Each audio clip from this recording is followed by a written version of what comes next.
Phone उचल दया, phone उचल.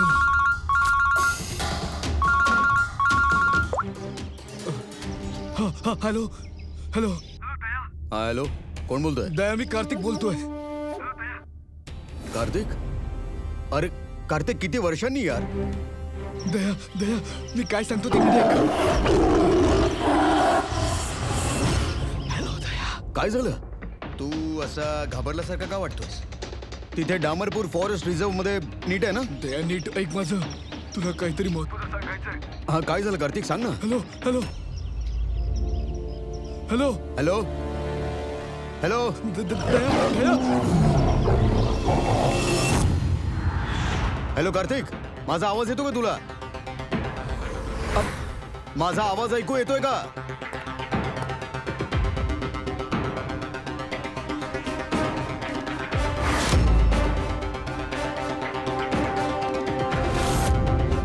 Sir, काही प्रॉब्लेम आहे? माहित नाही. माझा मित्र कार्तिक बोलत होता. डामरपूर फॉरेस्ट रिझर्व मध्ये तो ऑफिसर आहे. खूप घाबरल्यासारखं वाटत होता. नीट काही ऐकूच आलं नाही. बहुतेक नेटवर्कचा इश्यू आहे. त्याच्या बाबतीत काही वाईट घडू नये हीच अपेक्षा.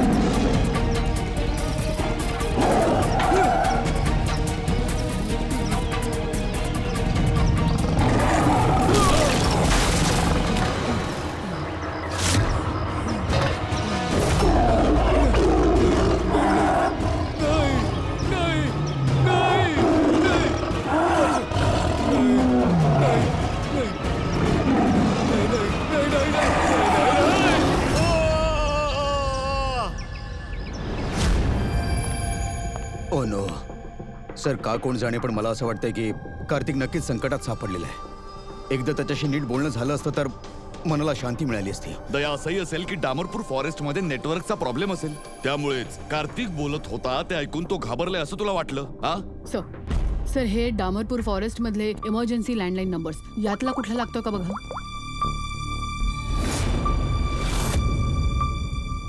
हॅलो, कार्तिक कुमारशी बोलू शकतो का? जर तुम्ही त्यांच्या अंत्यविधीबद्दल विचारत असाल तर ते आजच होणार आहेत, कारण त्यांचे कोणी फॅमिली मेंबर्स नाहीये. त्यामुळे सगळं काही आम्हीच पाहतो.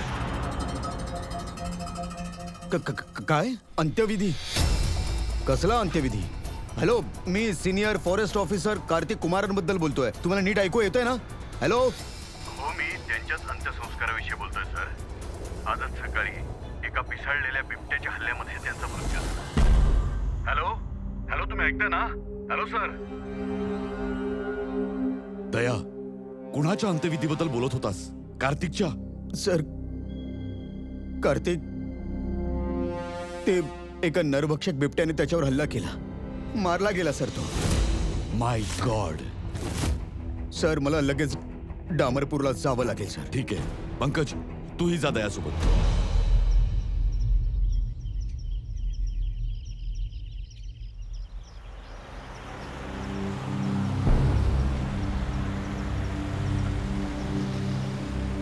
दया सर, हा कार्तिक तुमचा खूप जुना मित्र होता. हो, 14 वर्षांचा असताना त्याची माझी भेट झाली होती. आम्ही एकाच शाळेत शिकायचो. तेव्हा तो माझा सगळ्यात जवळचा मित्र होता. खूप निर्मळ मनाचा मुलगा होता. प्राण्यांवर प्रेम करणारा, प्राण्यांची काळजी घेणारा, त्यांचं रक्षण करणारा, कायमच नेचर आणि प्राण्यांच्या सुरक्षेविषयी बोलत असायचा. एकदम स्वच्छ मनाचा माणूस होता. कार्तिक, सांग ना, आपण कुठे चाललोय? अरे कळेल ना तुला, चल तू.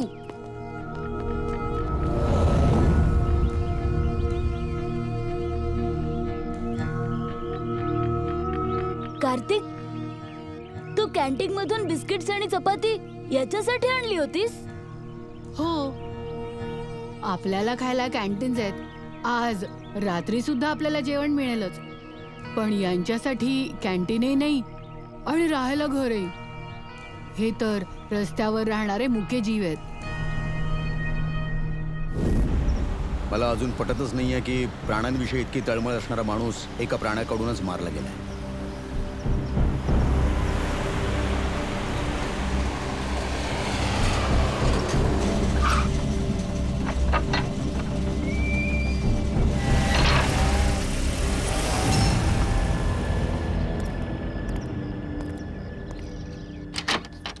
या सर.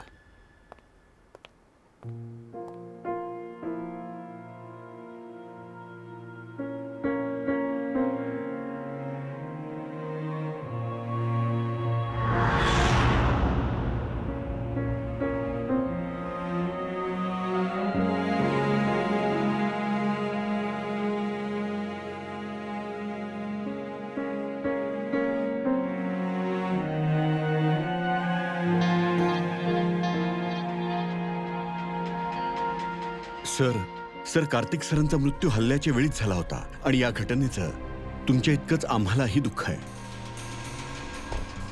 सर तुम्ही आलात खूप बरं वाटलं. कार्तिक सरांचं घरचं असं कुणीच नव्हतं की जे त्यांच्या अंत्यसंस्कारावेळी उपस्थित राहू शकेल. हा 100% बिबट्यानेच केलेला हल्ला आहे याबाबत मला पूर्णपणे खात्री आहे. आणि तुम्हालाही कळलंच असेल कारण तुम्ही CID ऑफिसर आहात.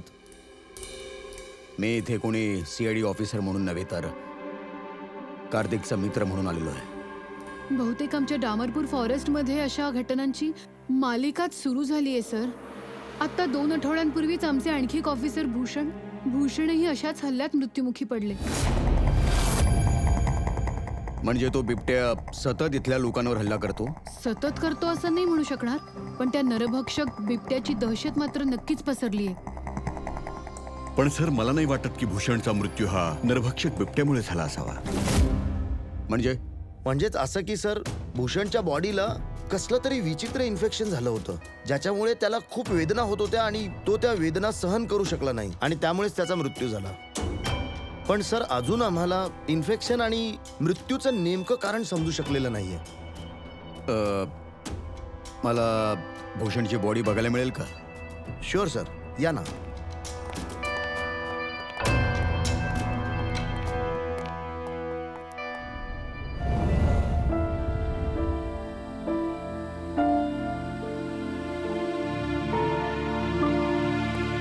सर हे आहे फॉरेस्ट ऑफिसर भूषण यांची डेड बॉडी. भूषणच्या बॉडीवर कुठल्याच औषधाचा परिणाम होत नव्हता. आम्ही यांना वाचवण्याचे खूप प्रयत्न केले. ग्लानीच्या अवस्थेत ते काहीतरी विचित्र बडबड करत होते. ते हत्ती आला, चित्ताही आला, मला मारून टाकतील, ते खूप त्रास होतोय, अजून किती त्रास सहन करायचा आहे. असं वाटत होतं की ऑफिसर भूषण कुठल्या तरी विषारी आणि भयानक ॲलर्जिक गोष्टीच्या संपर्कात आले होते ज्याचा परिणाम डायरेक्ट त्यांच्या मेंदूवर झाला असावा. काही वेळापूर्वी अस्वस्थपणा आणि वेदनेने यांचा मृत्यू झाला. माझा मित्र कार्तिक मारला गेला बिबट्याच्या हल्ल्यामध्ये आणि भूषणचा मृत्यू त्याहूनही भयानक प्रकारे. याचा अर्थ असा होतो जंगलात एखादी अशी विषारी गोष्ट असणार जिचा याच्याशी संपर्क आला आणि तुम्हा सगळ्यांना फॉरेस्ट ऑफिसर असूनही ती विषारी गोष्ट कोणती आहे ते अजून समजलं नाही. आणि हे सगळं गेल्या 2 आठवड्यामध्ये घडलं आहे आणि त्याआधी असं कधीच घडलं नाही. मला असं वाटतं की या दोन्ही घटनांमध्ये काहीतरी कनेक्शन नक्कीच असणार.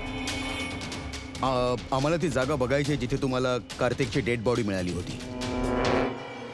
आम्हाला मान्य आहे की त्याचा मृत्यू बिबट्याच्या हल्ल्यामध्येच झालाय, पण तरी सुद्धा आम्हाला ती एकदा जागा बघायची. काही प्रॉब्लेम आहे? नो सर, फक्त ती जागा थोडी डेंजर आहे म्हणून. चला सर.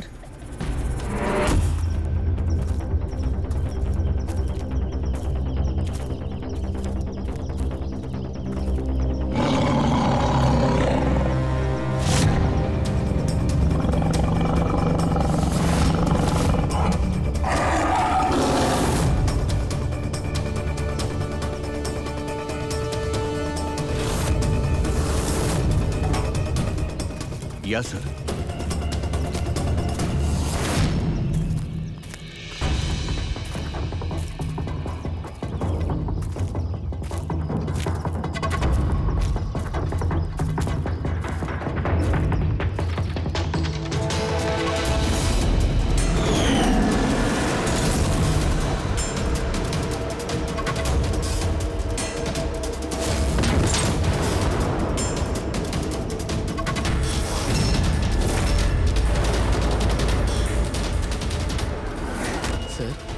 जेव्हा जनावर सावज नीट पकडू शकत नाही तेव्हा ते त्याच जागी त्याची वाट पाहतं.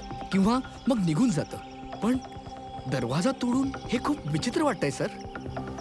हा दरवाजा बिबट्याने तोडलाय. हो सर, पॉसिबल आहे. सर, वाघ किंवा बिबट्यासारखं जनावर जर उपाशी असेल तर तो सहज दरवाजा तोडून त्याच्या सावजावर हल्ला करू शकतो. आणि का बिबट्याने असं केलंय? त्याने कार्तिकला मारलं आणि मग ओढत ओढत केबिनच्या बाहेर घेऊन गेला, ज्या ठिकाणी आम्हाला त्याची बॉडी मिळाली. सर खरं तर असे हल्ले या आधीही झाल्याची माहिती मिळाली आहे, ज्या जनावरांनी खिडकी किंवा दरवाजा तोडून आत प्रवेश केला. जर खूप भूक लागली असेल किंवा रागात असतील तर. सर, तुम्हाला अजून कोणती शंका आहे? नाही, कसलीही शंका नाही आहे. अच्छा, मला हे सांगा की कार्तिकच्या बॉडीचं पोस्टमॉर्टम केलंय ना, आणि भूषणचं ब्लड ॲनालिसिस हे केलेलं आहे ना? हो, पण त्याचं काय? त्याचं काय आहे ना की आम्हाला ते रिपोर्ट्स आमच्या रेकॉर्डसाठी हवेत. आम्हाला हे मान्य आहे की हे काम बिबट्याचं आहे. हो, वाय नॉट. मीच कार्तिकची बॉडी एक्झामिन करून त्याचं पोस्टमॉर्टम केलंय.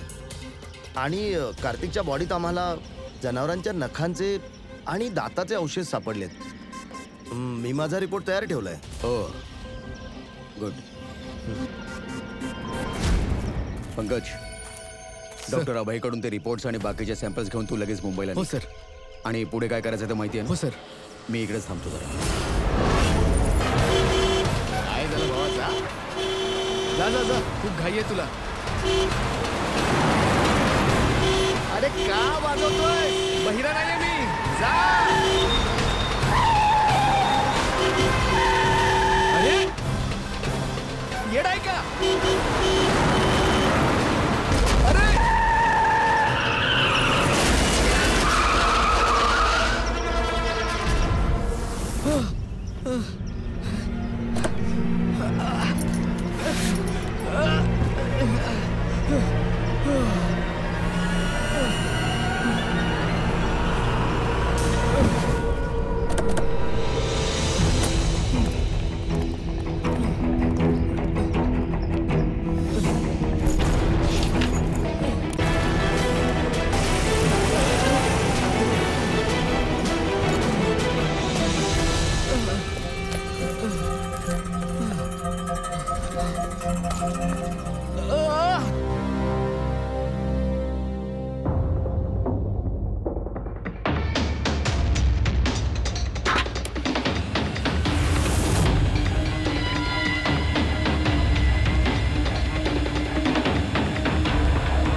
हो बॉस, मान्य करतो की कार्तिकचा मृत्यू बिबट्याच्या हल्ल्यामुळे झाला असेल, पण ऑफिसर भूषणच्या मृत्यूचं कारण बघून मला खूप आश्चर्य वाटलं.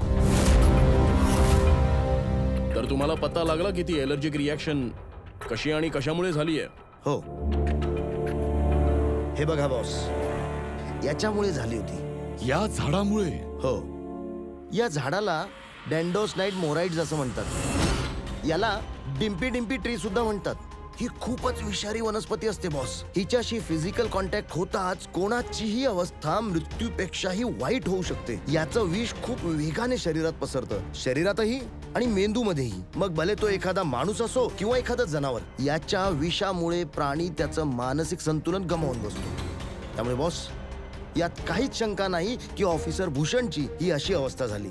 त्याच्या जागी कोणी असतं, कोणी, त्याची ही अवस्था हीच झाली असते. हो, पण असंही असेल की हा निव्वळ योगायोग असावा, कारण अशी कित्येक झाडं जंगलात असतातच. अजिबात नाही सर, हा योगायोग नाही, हे नक्कीच षडयंत्र आहे. कारण ही डिम्पी डिम्पी वनस्पती आपल्या इंडियात उगवतच नाही. हे फक्त इंडोनेशिया आणि साऊथ ईस्ट एशियातल्या जंगलातच आढळून येतं. याचाच अर्थ कुणीतरी जाणून बुजून ठराविक कारणासाठीच ही डिम्पी डिम्पी वनस्पती डामरपूरच्या जंगलात आणली आहे. अच्छा, म्हणजे यासाठीच पंकजवर हल्ला करण्यात आला. कोणाला तरी वाटत होतं की ऑफिसर भूषणचं ब्लड सॅम्पल आपल्यापर्यंत पोहोचू नये, जेणेकरून त्याच्या मृत्यूचं खरं कारण समोर येऊ नये. अभिजित, एक काम कर, तू आणि पंकज ताबडतोब दयाकडे पोहोचा कारण मला वाटतंय की खूप मोठं रहस्य दडवलं गेलंय त्या डामरपूरच्या जंगलामध्ये. याचा अर्थ असा की भूषणचा मृत्यू म्हणजे मोठं षडयंत्र आहे. आणि जर असं असेल तर कदाचित माझ्या मित्राला कार्तिकलाही कोणीतरी जाणून बुजून मारलं असू शकतं. सर, तुम्ही माझी काळजी करू नका सर. मी ठीक आहे. मी तुम्हाला नंतर कॉल करतो सर. ओके. म्हणजे माझा संशय खरा ठरतोय. या जंगलामध्ये एक नरभक्षक आहे. पण जर तो बिबट्या नसेल तर मग कोण आहे? ते ऑफिसर भूषण, त्यांची रूम कुठली? ते समोर सर. ही? हो. थँक्यू.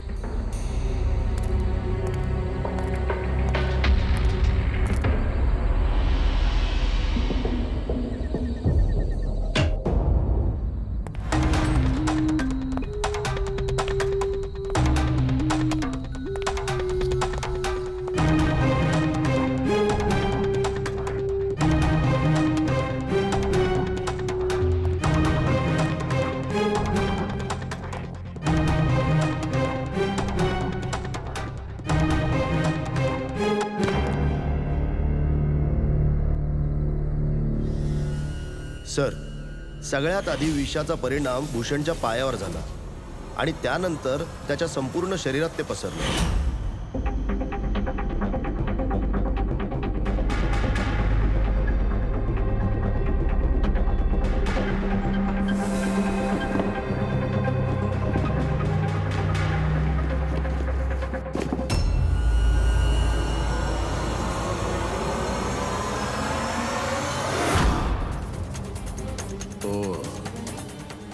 म्हणजे हेच ते विषारी वनस्पती डिम्पी डिम्पीची पानं आहेत, ज्यामुळे भूषणच्या शरीरावरती ॲलर्जिक रिॲक्शन होऊन मग त्याचा मृत्यू झाला.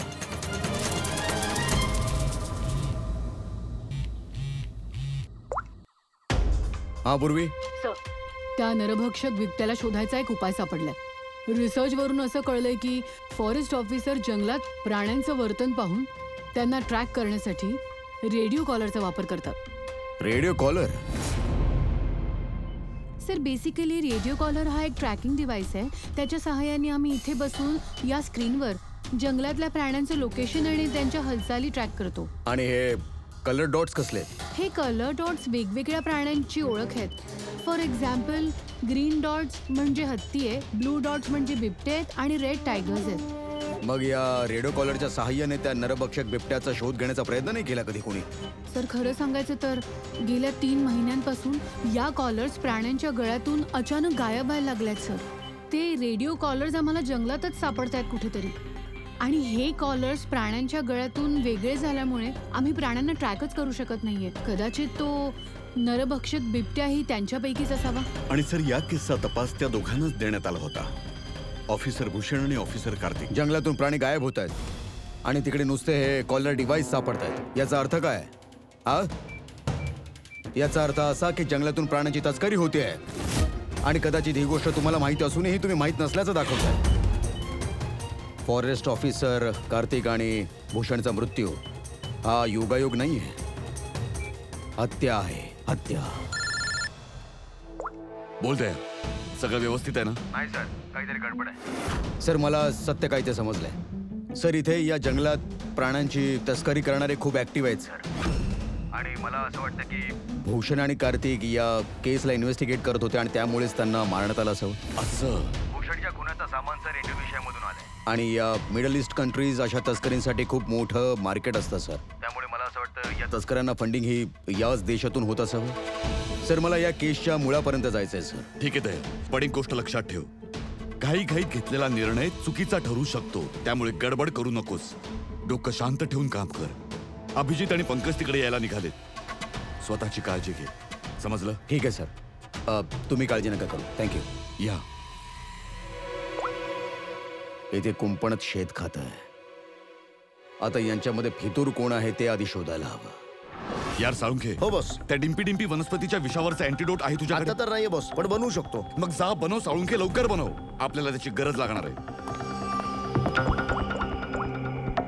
Hello, national bio centre. तुम्ही मला टॉक्सिकोलॉजी डिपार्टमेंट मधल्या कोणाशी कनेक्ट करून देता का?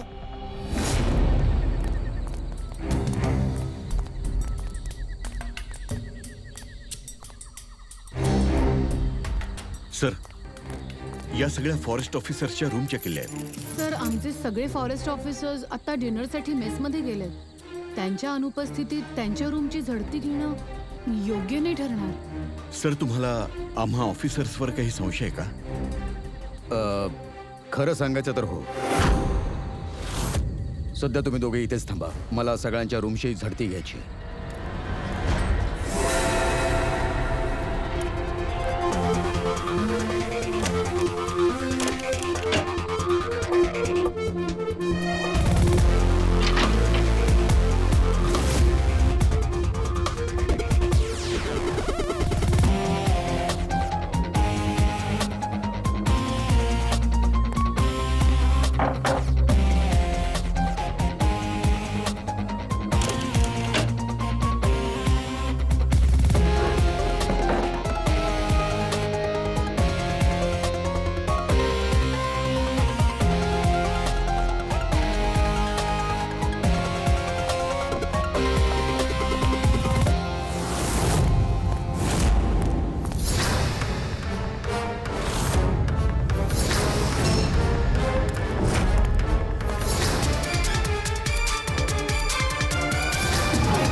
Beer can imported from Indonesia. हे घ्या. Thank you sir. सर, आता तरी आम्हा ऑफिसर्सना क्लीन चिट मिळेल ना? तुमचा संशय दूर झाला की नाही अजून? मी जरा गेस्ट रूमकडे जातो. मी थकलोय, थोडा आराम करून घेतो. साधारण इथले ऑफिसर्स किती वाजता झोपी जातात? सर, साधारण 10:30-11च्या आसपास. 10:30-11च्या आसपास. ओ, गुड नाईट.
ठीक आहेस ना तू? मी तुम्हाला ओळखलंच नाही. मी तुमच्यावर हल्ला केला. I am very sorry, very sorry. Abhijit, मला वाटतं हा तोच माणूस आहे जो शिकाऱ्यांना प्राण्यांची इन्फॉर्मेशन पास करतो.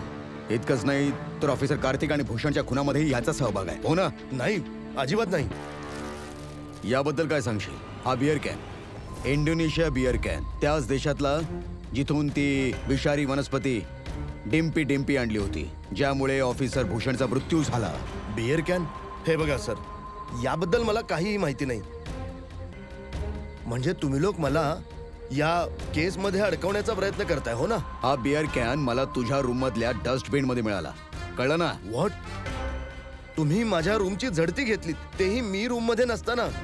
हे बघा सर, प्लीज, मी गेल्या 3 महिन्यांपासून दारूला हातही लावलेला नाही आणि तुम्ही म्हणताय की मग तुझ्या रूम मध्ये बसून बियर कोण पित होता? कोणी बाहेरचा माणूस?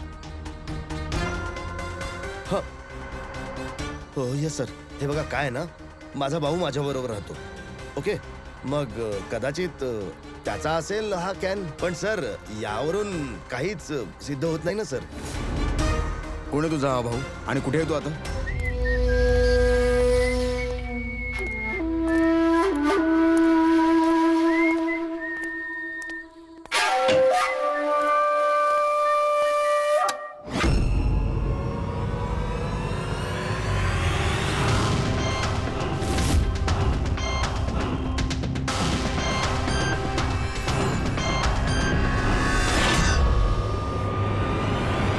दादा, काय झालं? ही लोक इथे? नाही काही नाही. आम्हाला थोडी तुझी मदत हवी होती. मी काय मदत करू शकतो तुम्हाला? करू शकतोस ना? 1 मिनिट. ही पाऊच मधून ही पानं जरा बाहेर काढून दे ना. काढ ना. नाही, हे तुम्ही काढा ना. मी कसं काय काढणार? मी तर काढूच शकतो, पण माझी इच्छा आहे की तू काढावीस. अरे नाही. अरे काढ ना. अरे असा हात घाल आणि ही पानं बाहेर काढ. हो दादा, मी का हात घालू या पाऊच मध्ये? नाहीस तर मला तुझा हात पकडून जबरदस्ती या पाऊच मध्ये घालावा लागेल, होय ना? अरे काढ ना आता. नाही, प्लीज माझा हात सोडा. नाही, माझा हात सोडा. लागेल मला. सोडा ना माझा हात. सोडा, मी मरेन. घाबरू नकोस. ही तुला वाटतंय ती पानं नाहीयेत. आम्हाला सगळं समजलं. डिम्पीच्या पानांबद्दलही आणि जंगलात सुरू असलेल्या तस्करीबद्दलही. आता तू हे सांग की त्यातला तुझा रोल काय? आता लवकर सांग, नाहीतर खरी खुरी पानं घेऊन ये. नको सर, प्लीज सर, पानं नका आणू. मी सांगतो ना सगळं सर. सर ऍक्च्युली मी ते कॉलेजच्या एक्झाम मध्ये फेल झालो होतो सर. मग आता काय प्लॅन आहे तुझा फ्युचरचा? हा,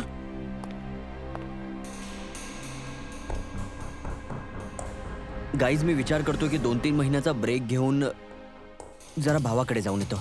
तो फॉरेस्ट ऑफिसर आहे आणि मी त्याच्याकडे जाऊन डिसाईड करेन की आयुष्यात पुढे काय करायचंय ते. मग तुला हे तर माहित असेलच की जिथे तुझा भाऊ फॉरेस्ट ऑफिसर आहे तिथे जाऊन तू भरपूर पैसे कमवू शकतोस. म्हणजे माझ्याकडे एक चांगली ऑफर आहे, जर तू इंटरेस्टेड असशील तर. ऑफर? कसली ऑफर? राणी. मेल्यानंतर त्यांची किंमत आणखी वाढते. त्यांचे पंजे, त्यांची कातडी, त्यांचे दात. तुला समजलं ना मी काय म्हणालो? वाघ, हरिण, हत्ती. तुला नक्की काय म्हणायचंय? तू आम्हाला फक्त इन्फॉर्मेशन देत राहा आणि पैसे मिळव. बाकीचं आम्ही बघून घेऊ. बघ, विचार कर. Go for it. माझ्या मित्रांचं ऐकून मी खूप मोठी चूक केली. मी त्यांचं ऐकायला नको होतं. जवाहर दादामुळे मला सगळेच फॉरेस्ट ऑफिसर चांगलेच ओळखायचे आणि याच गोष्टीचा फायदा घेऊन मी आरामात कंट्रोल रूम मध्ये घुसायचो आणि तिथे असलेल्या स्क्रीनचे स्नॅपशॉट्स गुपचूप काढायचो मी आणि ते स्नॅपशॉट्स मी त्या तस्करांना फॉरवर्ड करायचो सर. आणि त्या स्नॅपशॉट्स वरून ते तस्कर सगळ्या जनावरांना ट्रॅक करायचे जंगलात. नको. तू माझा विश्वासघात केलास. लाज नाही वाटत तुला? इतक्या कमी वयात असलं घाणेरडं काम करतोयस तू. काही पैशांसाठी बिचाऱ्या मुक्या जनावरांचा बळी घेतलास तू. त्याच पैशांसाठी तू फॉरेस्ट ऑफिसर भूषणला इतका भयानक मृत्यू दिलास. नाही सर, मी जाणून बुजून भूषण भाऊंना नाही मारलं सर. खरं तर भूषण भाऊ आणि कार्तिक भाऊंना या तस्करीबद्दल सगळं काही समजलं होतं आणि त्या तस्करांनीच मला ती डिम्पी झाडाची पानं भूषण भाऊंच्या बुटात घालायला सांगितली होती. सर मला खरंच माहित नव्हतं की त्या डिम्पी झाडाची पानं इतकी जीवघेणी असतात. सर मला खरंच कल्पना नव्हती की भूषण भाऊंचा त्यामुळे इतका भयानक अंत होईल. त्यांनी तर मला सांगितलं होतं की फक्त किरकोळ खात सुटेल सर. बरं, त्या तस्करांची आणि तुझी समोरासमोर भेट झाली होती? हो सर, जंगलात एका विशिष्ट ठिकाणी आम्ही भेटतो सर आणि तिथेच आम्ही सगळी इन्फॉर्मेशन एक्सचेंज करतो. इन्फॉर्मेशनच्या बदल्यात सर ते मला भरपूर पैसे आणि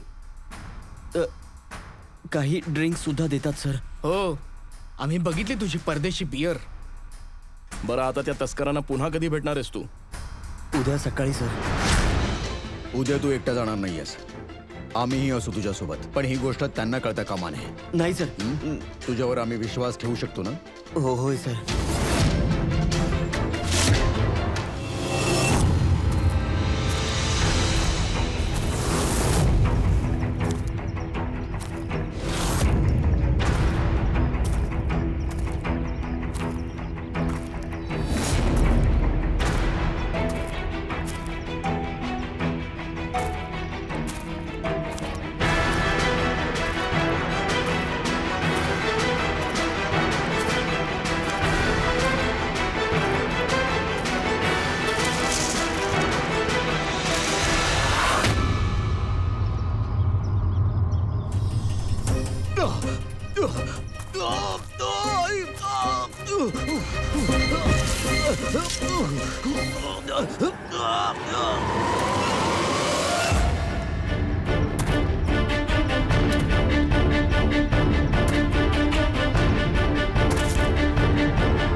सर, कार्तिक सरांचा मृत्यू हल्ल्याच्या वेळीच झाला होता आणि या घटनेचं तुमच्या इतकंच आम्हालाही दुःख आहे. समर, तो खरं तर माझ्या आधीच लक्षात यायला हवं होतं. समरने आमची खूप मदत केली आहे, जनावरांची तस्करी करण्यात आणि त्यांची शिकार करण्यातही.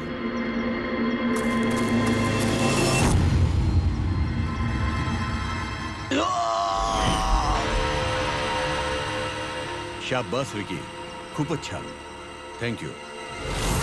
एकदम योग्य जागेवर आणलेस याला.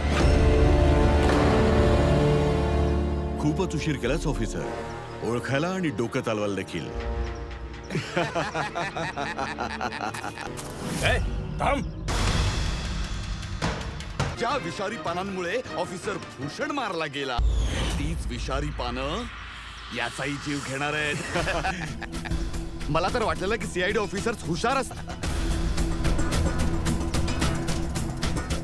जवाहर,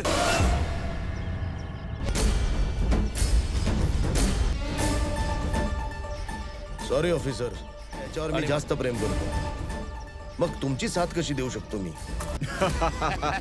बिल्ला, हा काय प्रकार आहे? हा स्टोरीचा खरा क्लायमॅक्स आहे. बिल्ला आणि हा जवाहर याने तर आधीच आपल्या कर्तव्यात कसूर केली. आणि हे सीआयडी ऑफिसर्स हे आम्हा गद्दार आणि गुन्हेगारांसाठी खूपच हानिकारक असतात. म्हणून आज आपण एक छोटासा खेळ खेळणार आहोत. मृत्यूचा खेळ. पण त्याच्या आधी मला तुझा एक डाऊट क्लिअर करायचा आहे. तुला हेच हवंय ना की तुझा मित्र कार्तिकला कोणी मारलं? त्याला एका नरभक्षक बिबट्याने मारलं. माहितीये तो नरभक्षक बिबट्या कोण होता? मी होतो, मी.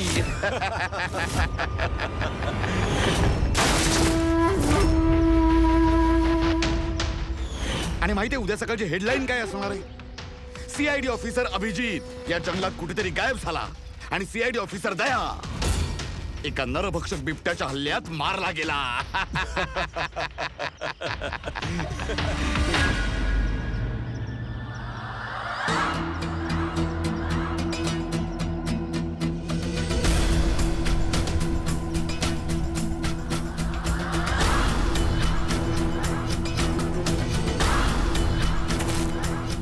बिल्ला, थांब तिथेच. खूप मोठी चूक करतोयस बिल्ला. कधीपासून शिकार करतोयस? तुला माहित असायला हवं, जनावर जेव्हा जखमी असतं तेव्हा जास्त खतरनाक बनतं. बऱ्याच जणांवर तू हे डिंपी डिंपी वनस्पती वापरली असेल ना? आता तू सुद्धा याची चव घेऊन बघ. कशी आहे चव? हा, कशी आहे बघ.